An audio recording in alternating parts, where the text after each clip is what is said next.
Hey, how you doing? Over here at the OYO parking lot, want to take a look at the construction going on for the billion-dollar stadium over here. Construction seems to be going at a steady clip. They're due here in 2028, I think it was. So take a look at some video, some pictures of the construction. There'll be some text on the screen, maybe a voiceover saying what's going on, other updates. But it's a lovely day out here in Vegas. Take a look-see. Hope you enjoy. This place is officially referred to as the new Las Vegas Stadium, and of course there will be some naming rights still in the future, and it'll get its own name.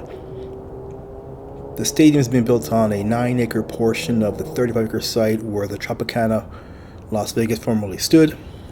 Capacity is 33,000 seats, making it the smallest Major League Baseball stadium. The costs have risen to $2 billion, with $380 million coming from public funding. Is scheduled to be open in January 2028, which will be in time for the 2028 Major League Baseball season, just 2 years away. The stadium will house an 18,000 square foot Jumbotron, which will be the largest in Major League Baseball. So we will have the largest Jumbotron with the smallest stadium, so it should be a sight to see.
Questions, as always, just let me know and I'll try to answer them best I can. If I cannot, you out of luck. All right, like I always say to me outside, say hello and I'll say hello back. Take care wherever you are. Have a great day.